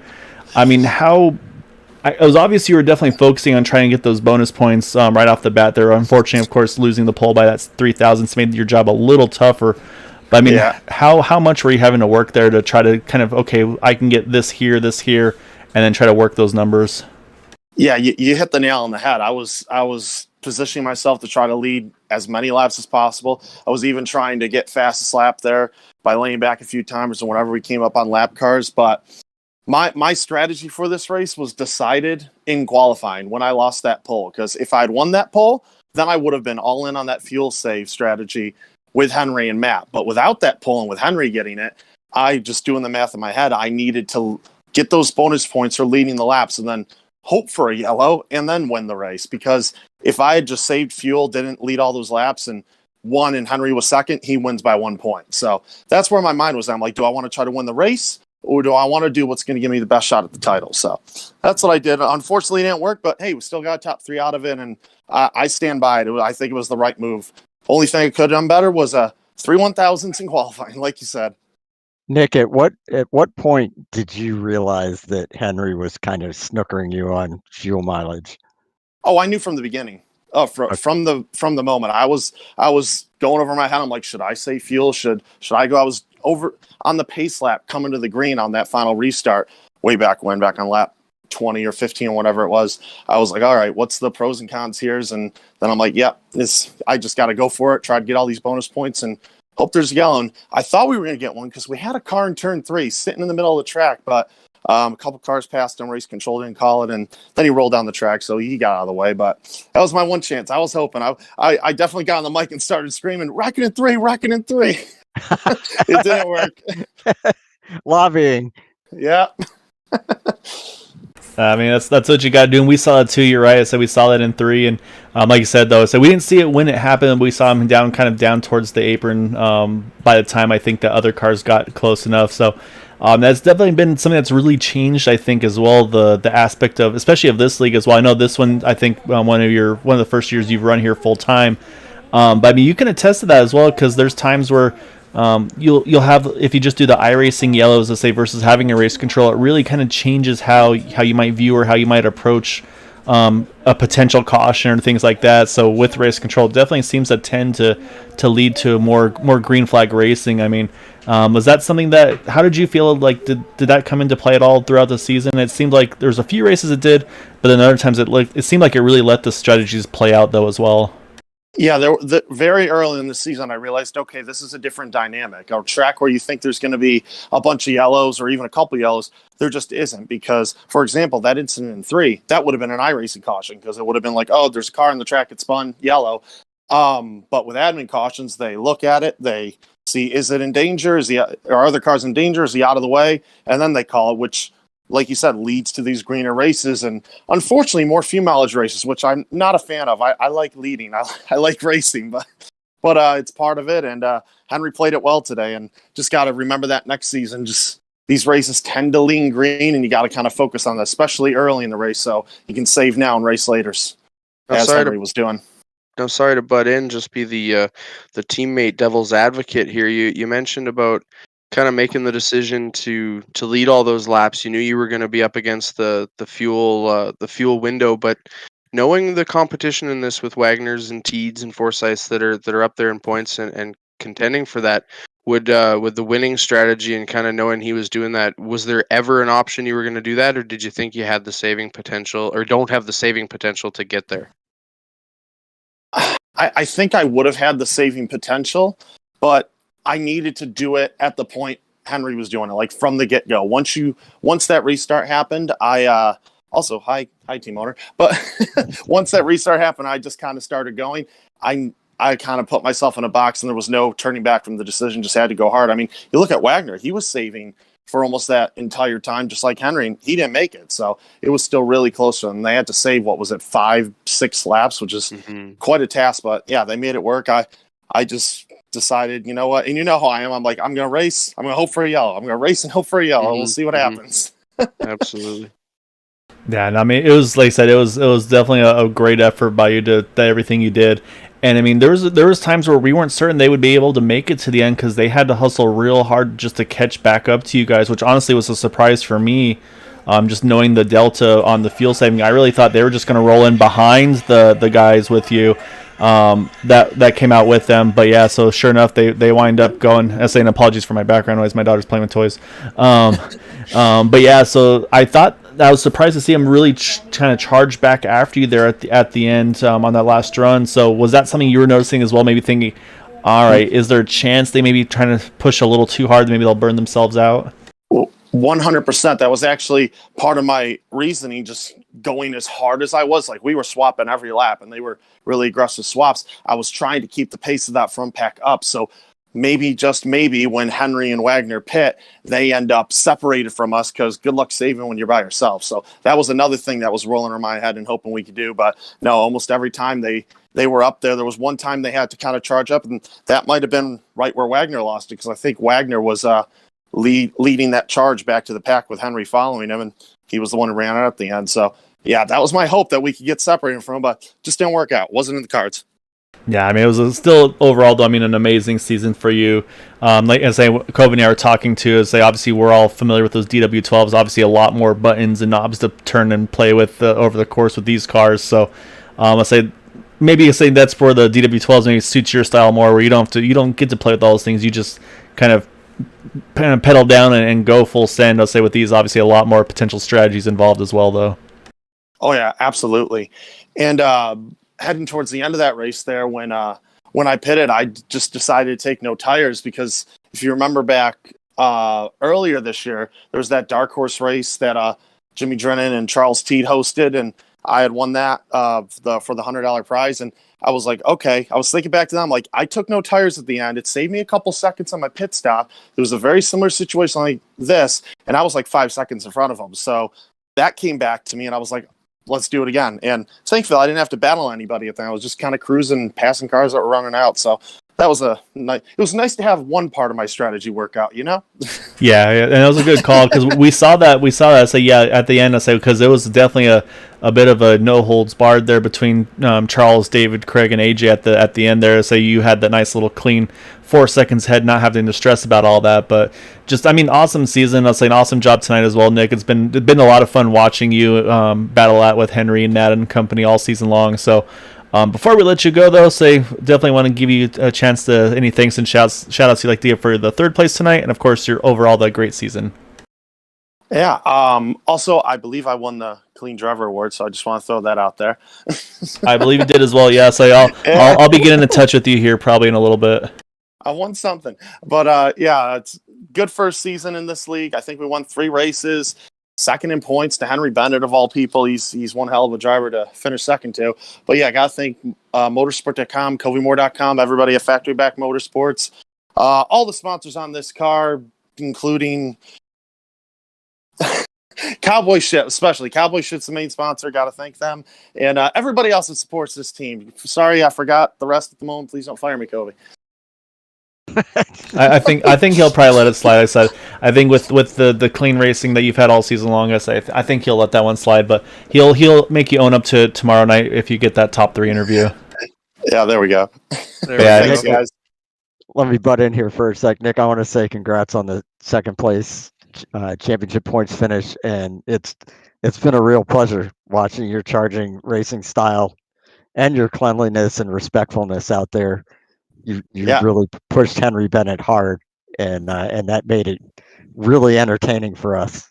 Yeah, I gotta echo that. It's your ferocity in competition in these kind of clutch moments always impresses me. So it's always cool to watch and get to watch from these guys' point of view. So good job, dude. Yeah, thanks, guys. Thanks for the kind words. Look forward to next season. Hopefully, we can deny Henry getting 3 in a row. Definitely the skills here has definitely stepped up a bunch, so it'll be fun to see. So just like I said, just a couple weeks off, and we'll be right back to it again towards the end of September. So enjoy the bit of a break, and then we'll be seeing you here in just a few weeks, man. So yeah, just great job though tonight, Nick, and look forward to seeing what you got for us next season. Yes, sir. Thanks again. All right, so with that, we got to bring in our second place finisher. Again, finishing on fumes, I believe, and that's going to be the 11 of Matt Wagner. Going to get second place tonight in the race, third in the championship. Man, Matt, we were wondering, all right, is there any way you can maybe snooker Henry into burning a little bit too much fuel? Maybe he runs out, and depending on where Nick and Henry shake out, say maybe steals you into that top spot in the championship tonight. So it didn't quite pan out the way you wanted it to, but I mean, it was. I never thought that fuel mileage was going to be possible, but say somehow you and Henry were able to work those numbers and really save there at the end, and even on fumes you're able to grab that second spot tonight. Yeah, with me going in front of him, and we were talking after the race. He had he said in liters, he had about 5 liters more than me. Well, I have no in gallons toward about 3 laps to go, and I was pretty much running on fumes. So he pretty much had like 3/4 of a gallon more than I did. So yeah, that hurt, but I wouldn't change a thing. It's still a tremendous effort me trying to save fuel. Yeah, that had a little alien for you there, wasn't it? Yeah, yeah, um, yeah. Well, I wouldn't change a thing, dude. Steve. I loved it. I was watching you. First of all, for the longest time, I didn't think there was any way you guys were going to be able to make it on one less pit stop. So you fooled the heck out of me with that one. Then when I finally realized you were going to do it, I'm watching both of you guys, and Cody mentioned that you were rolling out of the throttle in the turns, and we could see that your lap times were a lot slower. It was obvious what you were doing, and I thought, Matt usually likes to really charge, but if he's working this hard at saving fuel, then I think he's going to have something for Henry at the end. So I was really surprised actually that you ran out of fuel. Not totally surprised because I know you ended up being the leader of the two of you a lot for too many laps without somebody to draft off of, but still, I really thought you had it worked out. Yeah, you're right. That's what killed it. And I had switched back and forth on my maps to try and keep pace just a little bit, try to catch up to Yari there. And I think all in all, I think that's what did it. And so I got to chime in on that part. So after the last stop, obviously you came out a couple of seconds behind Nick and company and such. Before their last stop, I should say. You came out a little bit behind them. So what was the decision there to really for you and Henry to kind of leapfrog to get back to that main draft instead of just maybe riding behind? I think you came out right in front of Jim and maybe it was Jimmy Drynan. Why not just roll back behind those guys and just makes absolute sure that you're good to go to the end on fuel instead of trying to charge hard and then have to save as aggressively as you did at the end? Because it seemed like that also really put you guys right on the absolute edge of making it to the end. Well, number one, we were in communication in the chat, and those 3 guys up there, we wanted to keep up with them and not be back with the pack there. And all what's that word I'm looking for? Stay with the lead group in case something happens, pretty much. 10-4. It was pretty wild to say. I honestly thought you guys were going to run yourselves out of fuel, where you had to at least take a splash to make it to the end. So I was getting nervous for the both of you. Once we saw how far you're able to go, but when we saw you guys basically going full rich, trying to catch that group for I think it was about 5 laps or so. I was wondering at that point, was that enough to basically run you out of fuel to get to the end? But so obviously you didn't get quite the numbers you wanted to at the end on the fuel side of things to be able to have a chance to fight Henry there at the end. But that was just, again, great strategy call. You guys were putting on a really good show throughout the course of the race. And it was one of those things, like I said, you had 2 approaches to take. And tonight looked like the fuel save wound up working out for you, grabbing the second place tonight, grabbing the third in the points as well. Just hats off, Matt, for an awesome season all season long. Going up against those guys like a Henry and a Nick, T, David, Craig, all those guys. Week in, week out, you guys have such tough competition. So to get top 3 is obviously no small feat. So definitely want to give you the floor, though. Any thanks and shouts I'd like to give for that result tonight and this season. I'd like to thank your dad actually for making me one of the admins of this indie series and watching it grow week in, week out, watching these guys improve every week. Actually, just shout out to everybody. I'm just really thankful for the guys I'm racing with. Very nice and a good group. I'm just really blessed right now. Well, enjoy this one, man. Well-earned finish, well-earned season result as well. As I enjoy the little bit of a break you have over here on Tuesdays, and of course we'll be getting full send back into the season in just a few weeks in September. So enjoy it while you can, and then we'll look forward to seeing you go after it again in just a few more weeks here. Matt, it's been a pleasure watching you all season, and looking forward to next one. Yeah, hell of a good season, Matt. It's cool to get to see you from this side as well. Good work today. Didn't think you could save like that. Oh, thank you, Kobe. I appreciate it. Steve, it's like I said, I say this every time I get a chance to chat with you. It's been a pleasure. All Thanks, right. buddy. Enjoy this one, Matt, and I'll say Kobe and I'll be seeing you tomorrow, and then I'll say we'll be seeing you again over here on Tuesdays in just a few more weeks or so. Enjoy it, and we'll talk to you again soon. See you guys. Have a good one. All right. With that, we've got one person left to talk to, and he found a way to make it to the end. Everybody else that tried saving was sputtering there at the end, and it's gonna be us. I don't know if there's a formal nickname or not for you, Henry. I don't know if we want to go with King Henry or not, but man, I mean, first off, you got about probably 5-6 plus podiums that you owe us anyway. But I say able to cap it off in style tonight with the win, with the championship. How stressful was that one for you? Because I mean, we saw Nick kind of going full send, doing the leapfrog, getting the laps led. Obviously, you kind of struck first with the pole position by the 0.003 of a second. But then from there, say once you kind of got mired back a little bit in about 4th, 5th spot, it looked like you kind of just went to full cruise control. I mean, how difficult is that to kind of keep that mindset for almost the full course of a race? Oh, that was incredibly stressful. I'm just really glad it's finished now. But yeah, because the field is so competitive and everyone's driving flat out that you just can't lose concentration for a second. Just like one corner, one bad corner, and like even when I'm fuel saving and you lose the pack and then you've got no one to draft from, and then your whole strategy's gone, and you've got no chance. So like you just cannot lose concentration for a second. And yes, pole position was great to have, because I knew that would mean if Nick won, I would still win the championship if I came second with the points difference. So yeah, that was incredibly close as well. Yeah, it was really tough. But yeah, really happy. Well, he pushed you really hard all season, but especially tonight. And I'm wondering, like, when during the race did you realize that you actually could make it on one less stop?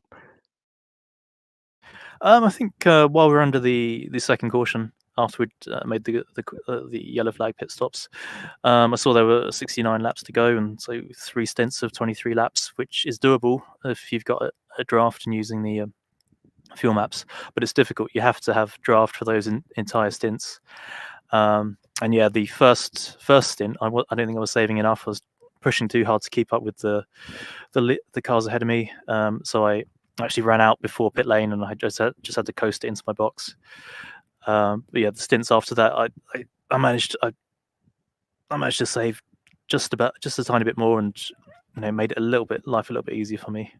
But yeah, when you're saving like that, you have to be planning for it right from the beginning, really. Yeah, we were on pins and needles watching you guys. We didn't know until really close to the end that you guys were actually going to make it. Yeah, I feel bad for Matt. The only reason I was behind him was because of that first green flag stop. I had to lift and let him by. Otherwise, I wouldn't have made it to that stop. But yeah, otherwise, yeah, I had no reason to let him by before that. But that meant I could draft off of him, which is good for me, but really bad for him. So yeah, I think that was the only difference between us tonight is the track position. And that was good strategy on your part. Yeah, like I say, kind of forced. But I mean, I was kind of surprised he didn't try and get back behind me. But I think most of the last 2 stints we had people ahead of us to save from. But yeah, with him ahead of me, it just made life a tiny bit easier. Yeah, that's what we were kind of commenting towards that last run, where especially I mentioned to Matt as well. Say the one thing I was really nervous about was you had to push so hard to catch that lead pack again before they made their final stops of the race, and so I was worried that might actually pull you guys back out of your fuel window. But then say after they made those final stops and we saw Matt was kind of leading you around a little bit, there's a couple points where like, well, is it worth in Matt's interest to maybe try to run you out of fuel by either letting you go or, of course, trying to push a little harder to kind of make you burn some extra, just in the off chance that maybe if Nick falls a little bit enough behind, and, of course, if you have to maybe take that late splash or anything like that, I'd say that could definitely throw a wrench into things. But going back to that, yeah, so that run where you guys had to chase the leaders back down from about 3-4 seconds, I think it was. Was there any point at which you were nervous that might be enough to pull you back out of the fuel window, or did you feel like, based on pitting, I think it was at 23 to go, that you'd be able to make that time back or that fuel back up? I mean, the 23 lap stints were always difficult, even when you've got draft for the entire. So you really need draft for the entire 23 laps to make it comfortable. But the option was either work to catch that pack or drop back to find someone else to draft off of, and there's no guarantee that they're going to pass you. So you might be dropping back and losing time for no benefit. So yeah, we had to really work hard and work efficiently to get back into draft range. Otherwise, the strategy was completely over, and it was stressful. I think a few more laps, 2 or 3 more laps of swap drafting, burning full fuel, and it probably would have taken us out of that window. So yeah, like I say, that's what makes it so stressful. Is every single lap, every corner counts, especially when you're on a strategy like ours. Did you need to be with that many other cars to be able to save the fuel that you needed to? I think as long as there's 2 cars ahead of you, you can save as much as you need to. If there's 1 car ahead, then it's a bit more difficult to save quite as much, but it's easier to keep close to them. So, but in fact, with like a group of 5 or more cars, you actually have to work harder to keep up with them because of the dirty air. So at times you have to kind of sacrifice saving fuel to make sure you're keeping up with them, and then save fuel once you're right on people's gearboxes. Yeah, I mean, it was like I said, it was nerve-wracking for us. I can only imagine for you behind the wheel as well. So, I mean, unfortunately, as I said, we've missed a few interviews with you, but I'll say 4 wins this season. Obviously, tonight getting the win and the championship to kind of cap it all off. I say definitely these guys were definitely making it as difficult as they could for you. So, that being said, though, Henry, I mean, awesome job all season long. Definitely want to give you an opportunity here. I know you've got some people that help you out and everything like that, so definitely wanted to give you the floor for thanks and shouts for the win tonight and, of course, that championship. I think first of all and foremost, I want to thank everyone that takes part in the league. The driving by everyone this season has been brilliant. We've had a few races that have gone green the entire way. Like even tonight, it's just a couple of cautions up at the start and really long green runs, and that's what makes the races really fun, is when you can work with strategy and it's not just pack racing or down to luck. So yeah, massive thanks to everyone that takes part, and especially guys like Nick and Matt. Really, been great competitors this season, and Matt last season as well is just a really strong driver. Does everything right. Just missed out really the past 2 seasons on luck. And yeah, thanks to Jim and the other admins for organising everything and creating the league. Thanks to you guys for broadcasting. Yeah, love to watch them back. Like I always say, I find out so much more about the race from watching it back than taking part in it. Yeah, thanks to my team, Powerslide Motorsports. Yeah, thanks to Andrew Wood for joining the league and making me have to push far harder to beat him. But yeah, I'm sure there's loads of people I'm forgetting, but that's all for now. Henry, I want to say, first of all, congrats on the championship and the win, and a great season. And man, you came in here and you set the bar high for these guys, and a number of them have really responded. We got some new guys like Nick DeGroot who have come in and really pushed you, and the racing from all you guys has just been tremendous and fun to watch, and you did a hell of a job. Thanks, Steve. Yeah, really appreciate that. Yeah, I want to echo Steve's sentiments there, Henry. It's really cool to watch a guy like you kind of run through these leagues. You really bring the level up. They say high tides raise all ships, and I think you're making everybody better around you. So you deserve this championship, and look forward to seeing how you push guys next year. Thanks, Govi. yeah, want you in this league more often as well. 10-4, about 10-4. Yeah, so we'll try to pull some strings. I'll talk to Nick, see if we can pull. Say he was actually. So that being said, he was really good in the booth. But yeah, so it'd be fun to get him behind the wheel. Say give you some more challenges as well. So, but yeah, just awesome job though tonight, Henry, and all season long, of course. But yeah, so I know you've been really working hard on the back end as well with this league with Dark Horse, trying to help him out, make some great setups also. So yeah, so hopefully enjoy a little bit of a break before we get back full into it again in a few more weeks. But yeah, just congrats again though, Henry, and well deserved. And so I hope you enjoy this one. Thanks, Gal. Yeah, appreciate it. All right, so that is our race winner and champion in that 007, Henry Bennett. As like Nick mentioned, he's going to try to see if he can find a way to kind of get him off of that podium, if you will, and try to get him off the top step of that podium and see if we can get him next season. And like we talked about, I mean, it's not hard pressed that'll happen. I mean, we've got some really great competition in here. Say if we get Andrew Wood in full time next season, we saw what he was able to do in the races he made.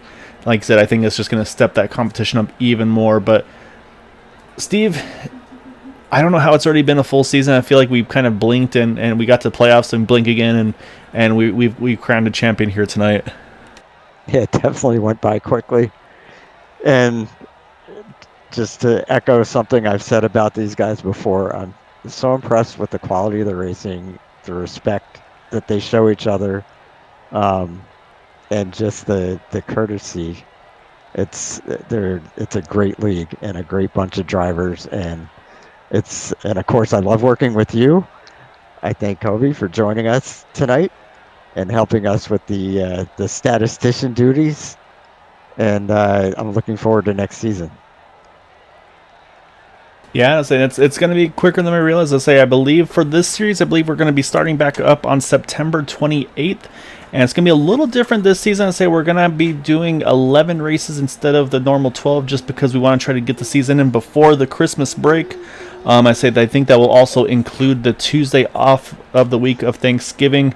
So we'll have that week between the 16th and the 30th off. So the 23rd of November we'll have that one off. But then other than that, we'll be running straight through until December 14th.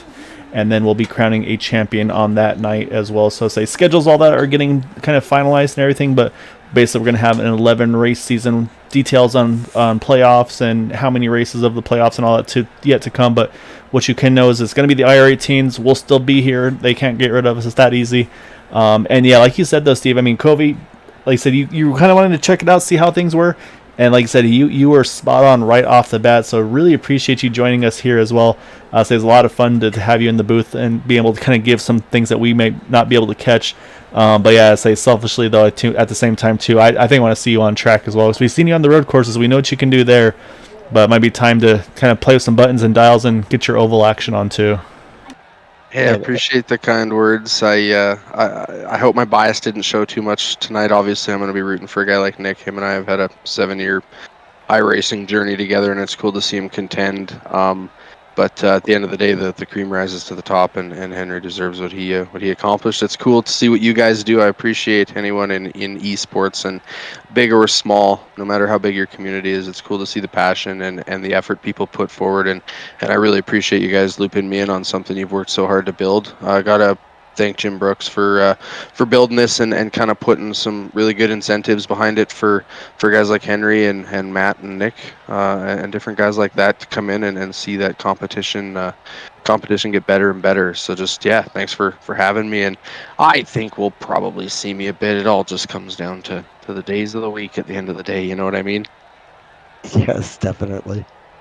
Yeah, so no, yeah, like, yeah, it's gonna be a lot of fun. So definitely looking forward to a little break, but yeah, ready to get back into it again for sure as well. So, but yeah, thank you all so much for supporting us here at Green White Checker TV. But like you mentioned though, Kobe, on the esports side of things, also really got to give a big shout as well to ESTV. So we're able to kind of take advantage of them with our partnership with Dark Horse. So of course, always love everybody supporting us here on Green White Checker TV on YouTube. But if not though, you can always watch these races on ESTV on YouTube, on Facebook, on Twitch, and of course they also have the re-airs, so you can find them on Roku and many other streaming devices. So you definitely want to hit them up as well. So yeah, I really want to thank everybody for that part of it as well. So So it's come a long ways, and I have a feeling there's going to be a lot more to grow with it as well. So, and of course, got to thank what LMC Gear has been doing as well, of course, with that partnership. I think that's going to help Henry out a little bit more as well. He might be able to get some solar phone charging action on that for that 007 car. So we'll see how the weather over there in England cooperates, if he's able to get some good charge. But yeah, just overall, though, again, awesome season. Going to be a lot of fun. Looking forward to the next one. But we got 2 more races to go for the season finales throughout the season. So Thursday night we have the Premier Series finale. Say it's going to come down to Larry Yingling and the 13 of Ryan Kelly. And then on Sunday, of course, the Super Speedway Series.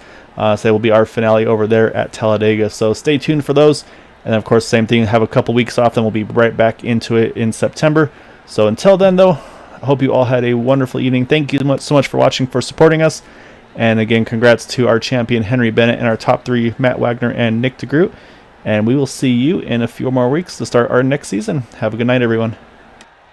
Night, everybody.